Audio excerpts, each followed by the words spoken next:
বিসমিল্লাহির রহমানির রহিম। আসসালামু আলাইকুম, তোমাদের সবাইকে স্বাগতম। আজ আমি সপ্তম শ্রেণীর গণিত বইয়ের প্রথম অধ্যায় মূলদ ও অমূলদ সংখ্যা সম্পর্কে আলোচনা করব।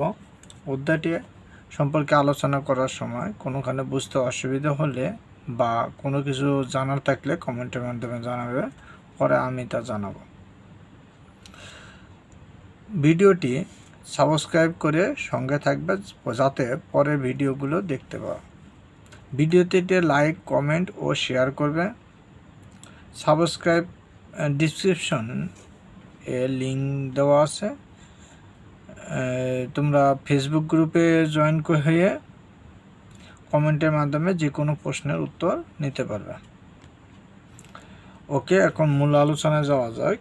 এখন আমরা গত পর্বে আমরা কি কোন ক্ষুদ্রতম 3, 4, 1, 2, 3, 4 অঙ্কগুলো আমরা করেছি একের এক প্রশ্নমালা। আজকে আমরা আলোচনা করব, এখন করব 5 এবং 6 এই দুটো অঙ্ক। অর্থাৎ 5 নম্বর অঙ্কটা বলছে যে এত থেকে কোন ক্ষুদ্রতম সংখ্যা, মানে এই সংখ্যা থেকে কোন ক্ষুদ্রতম সংখ্যা বিয়োগ করলে বিয়োগফল একটা পূর্ণবর্গ সংখ্যা হবে। তাহলে বোঝা গেল এই সংখ্যাটা কি পূর্ণবর্গ সংখ্যা নয়, মানে এর ভিতরে কোনো একটা সংখ্যা বেশি পরিমাণে আছে, কিছু সংখ্যা, সেই সংখ্যাটা কোন সংখ্যাটা, সেখান থেকে কি যে সংখ্যাটা বেশি, তো সেই সংখ্যাটা যদি আমি বাদ দেই মানে বিয়োগ করি, তাহলে এই বিয়োগ ফলটা একটা পূর্ণবর্গ সংখ্যা হবে। তাহলে এখানে বলা হচ্ছে তাহলে এই সংখ্যাটা পূর্ণবর্গ সংখ্যা নয়, এখানে কিছু একটু বেশি সংখ্যা দেওয়া আছে, পূর্ণবর্গ সংখ্যার থেকে একটু বেশি দেওয়া আছে। তাহলে আমরা সেটা বাই করব, এই সংখ্যাটা ভাগ প্রক্রিয়ায় আমরা পূর্ণবর্গ করব। আচ্ছা, ভাগ প্রক্রিয়ায় আমরা কি বর্গ করব, দেখা যাক। ভাগ করে যদি বর্গমূল করি তাহলে কি দ্বারা ভাগ করে কি করব, বর্গমূল করব। তাহলে ভাগ প্রক্রিয়া বর্গমূল করে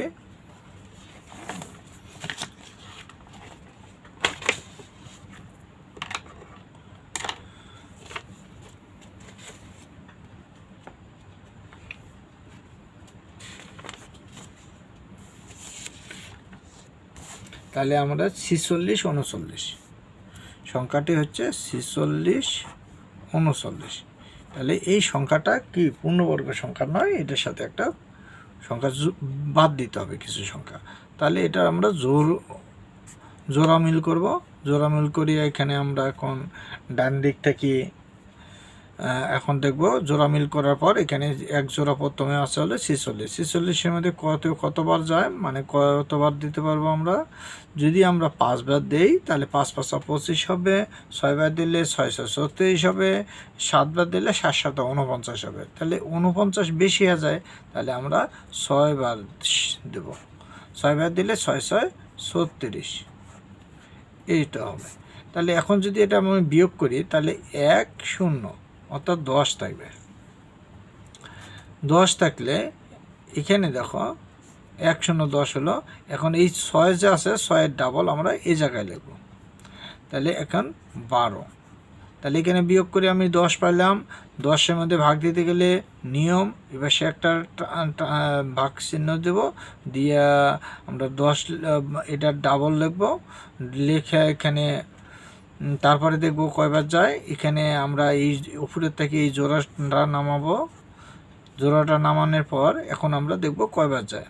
তো কয়বার যায় কীভাবে বুঝবো, বোঝার উপায় হচ্ছে এখানে আমরা দেখব যে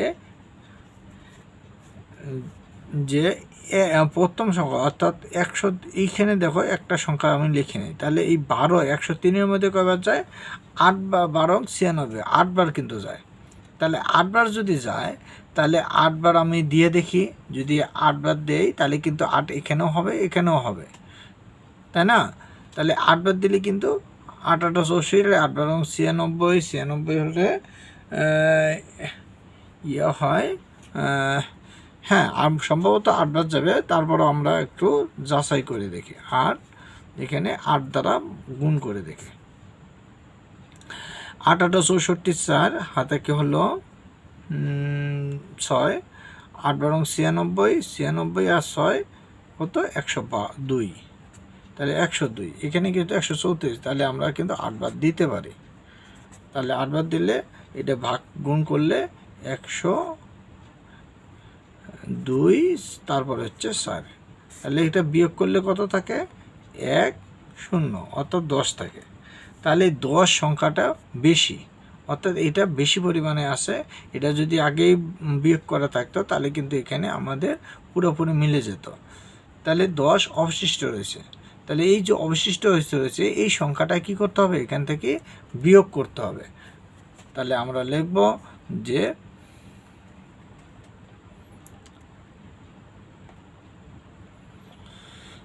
কি যে এখানে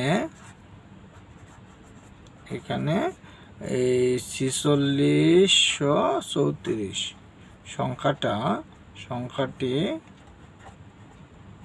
সংখ্যাটি পূর্ণবর্গ সংখ্যা নয়। পূর্ণবর্গ সংখ্যা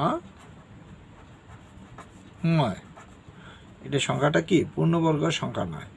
তাহলে সংখ্যাটি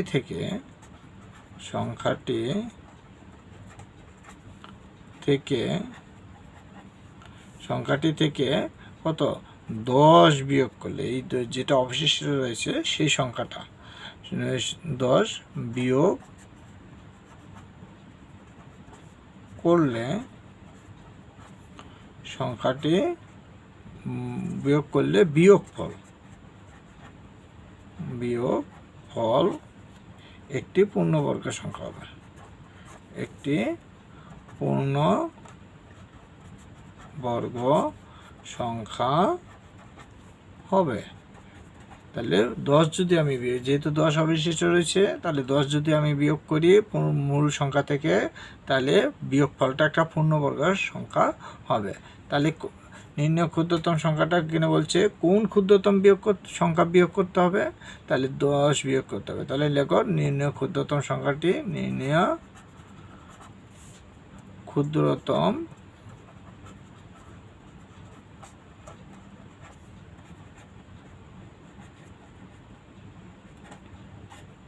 সংখ্যাটি 10।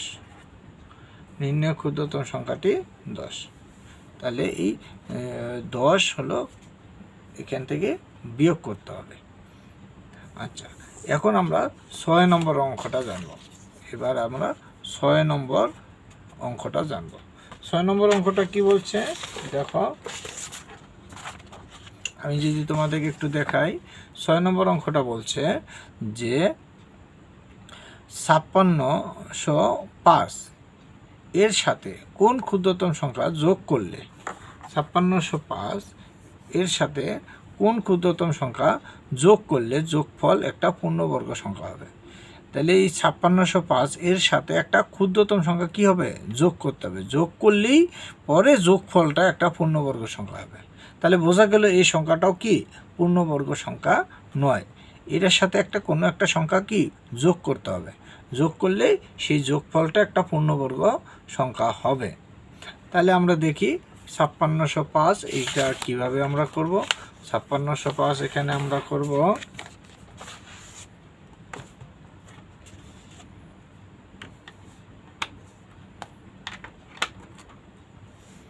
তাহলে 5605 এটা আমরা ভাগ প্রক্রিয়ায় বর্গমূল করব। ভাগ প্রক্রিয়া বর্গমূল করলে কয়বার যায়? 8 বার দিলে 8 8 64 বেশি হয়ে যাবে, 7 বার দেয়, 7 7 49। তাহলে 49 হলে এখানে দেখো ওইখানে 56 থেকে 49 বিয়োগ করলে কি হবে? 9 আছে 7 হবে, 7 থাকবে, তাই না? তো 7 থাকবে। আর এখানে হাতের 1 মিলে গেল, আর এখানে হচ্ছে এই জোড়া নামাবো, এই জোড়া 0 5। এখন এটা ডাবল এই জায়গায় হবে 7-এর ডাবল 14। এবার দেখা যাচ্ছে যে এবার কয়বার দেব? আমি যদি 5 বার দেই, 5 বার দিলে 5 5 দেখো 5 5 5 14 70 একবারে মিলে যাবে, আর 5 5 25 আবার হাতেও থাকবে। সেই জন্য এখানে 4 বার দিতে হবে। 4 বার যদি দেই তাহলে এখানে 4 বার দাও। তাহলে 4 দিলে 4 4 16 6, হাতে হলো 1, 4 আবার 4 4 16 আর হাতের 1 17, 17 হাতে আবার 1 থাকে 4 একে 4 আর একে 5।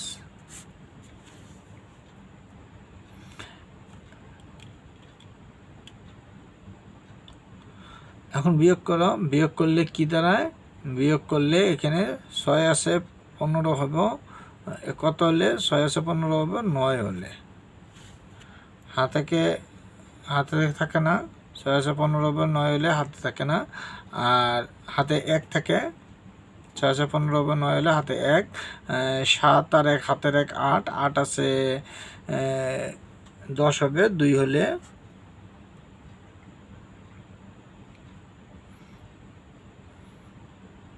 8 আছে 10 হবে 2 হলে, হাতে 1 থাকে, 1 5 আর 1 6, 6 7 129। তাহলে 129 কি অবশিষ্ট থাকে। এখন আর আমার ভাগ দেওয়ার ইয়ে নাই, তাহলে 129 অবশিষ্ট রইল। তাহলে এখন আমরা দেখব যে কোন সংখ্যাটা এটার সাথে যোগ করলে যোগফলটা একটা পূর্ণবর্গ সংখ্যা হবে। তাহলে এখানে 5605 সংখ্যাটি পূর্ণবর্গ সংখ্যা নয়, পূর্ণবর্গ সংখ্যা নয়। এই সংখ্যাটা একটা পূর্ণবর্গ সংখ্যা নয়। তাহলে সংখ্যাটির সাথে কোনো একটা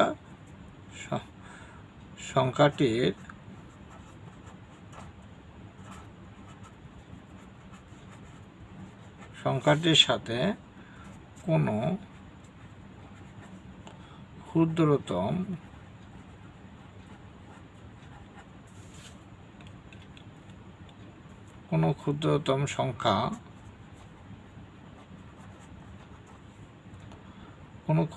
সংখ্যা যোগ করলে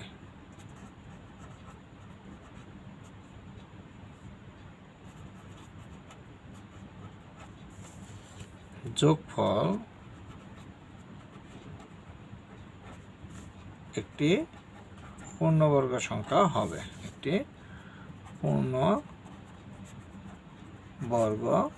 সংখ্যা হবে। তাহলে লক্ষ্য করো, এই সংখ্যাটা কি পূর্ণবর্গ সংখ্যা নয়। সংখ্যাটার সাথে কোনো এক ক্ষুদ্রতম সংখ্যা যোগ করলে যোগফলটা পূর্ণবর্গ সংখ্যা হবে। যখন পূর্ণবর্গ সংখ্যা হবে তখন বর্গমূল হবে, তখন বর্গমূল হবে, তখন বর্গমূল হবে। মানে সংখ্যাটা তো এখন বর্গমূল কত বেরিয়েছে? 74। যোগ করার পরে যে বর্গমূলটা হবে এর পরের সংখ্যাটা হবে, অর্থাৎ 74-এর পরের কত, সেটা আমরা এই 74 সাথে 1 যোগ করব, অর্থাৎ 75। এই 75 হচ্ছে পরের সংখ্যাটা। আচ্ছা, তাহলে 75 যদি পরের সংখ্যাটা হয়, তাহলে এই 75-এর বর্গ কত হচ্ছে? 75 এর বর্গ সমান হচ্ছে 75 গুণন 75। তাহলে 75 গুণ করলে কত হচ্ছে? আমরা বর্গ দেখি 75 কত হয়। এই যে 75 5 5 25-এর 5, হাতে 2, 5 7 35, 35 আর 2 37। আবার 5 7 35-এর 5, হাতে 3, 5 5 35-এর 5, হাতে 3, 7 7 49 আর 3 52, 5-এ 2 52।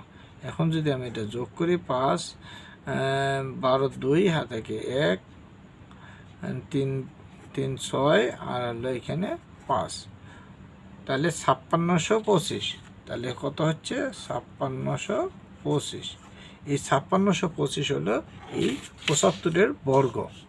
তাহলে 75-এর বর্গ যদি 5625 হয়, তাহলে এখানে তো আমার আছে 5605। তাহলে ওই সংখ্যাটা এখান থেকে বিয়োগ করলে বুঝতে পারবো কত বেশি যোগ করতে হবে। আচ্ছা, তাহলে লিখবো, সুতরাং যোগ করতে হবে, মানে ওই সংখ্যাটার সাথে যোগ করতে হবে, যোগ করতে হবে। মানে যে সংখ্যাটা আমরা যোগ করলে পূর্ণবর্গ সংখ্যা হবে। যোগ করতে হবে এই 5625 বিয়োগ প্রদত্ত সংখ্যা যেটা ছিল 5605। এটা যদি আমি বিয়োগ করি তাহলে কি দাঁড়াবে? এটা বিয়োগ করলে আমি এখানে পাবো যে 20। তাহলে 20 যদি আমি ওই সংখ্যার সাথে যোগ করি তাহলে যোগফলটা একটা পূর্ণবর্গ সংখ্যা হবে। সুতরাং নির্ণয় ক্ষুদ্রতম সংখ্যাটি 20। ক্ষুদ্রতম সংখ্যাটি